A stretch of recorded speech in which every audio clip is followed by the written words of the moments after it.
ஒரு அழகான காடில் குட்டி அணி என்ற ஒரு சிறிய அணில் வாழ்ந்து வந்தது. அது மிகவும் சுறுசுறுப்பானதும் உதவி செய்யும் மனம் கொண்டதுமாக இருந்தது. காடில் யாருக்கு உதவி தேவைப்பட்டாலும் நான் இருக்கிறேனே என்று உடனே ஓடிவரும்.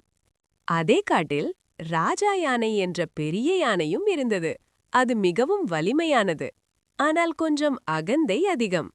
என்னை விட சக்தி உள்ளவன் இந்த காட்டில் யாரும் இல்லை என்று அடிக்கடி சொல்லிக் கொள்வது. ஒரு நாள் காட்டில் கனமழை பெய்தது. ஆறு பெருக்கெடுத்து ஓடியது. விலங்குகள் எல்லாம் பாதுகாப்பான இடங்களுக்கு ஓடின. ராஜா யானை ஆற்றை கடக்க முயன்றது. ஆனால் திடீரென மண் சரிந்து யானை ஆற்றின் நடுவே சிக்கிக் கொண்டது. யானை மிகவும் பயந்தது. யாராவது உதவி செய்யுங்களேன் என்று கத்தினது. பல விலங்குகள் பார்த்தன. யானை இவ்வளவு பெரியது, நாம் எப்படி உதவ முடியும் என்று பயந்து ஓடிவிட்டன. அப்போது குட்டி அணில் வந்தது.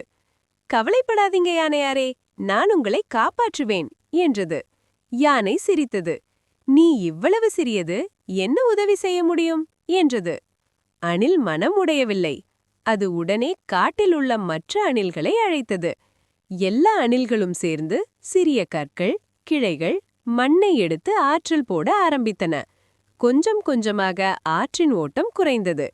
அணில், யானையாரே, மெதுவாக முன்னால் நடந்து வாருங்கள் என்றது. யானை முயற்சி செய்தது. ஒரு படி, 2 படி. அப்பா! யானை பாதுகாப்பாக கரையை அடைந்தது.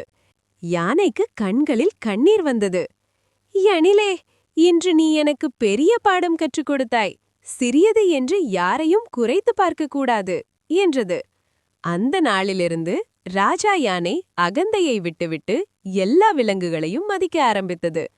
குட்டி அணில் காடின் ஹீரோவாக மாறியது.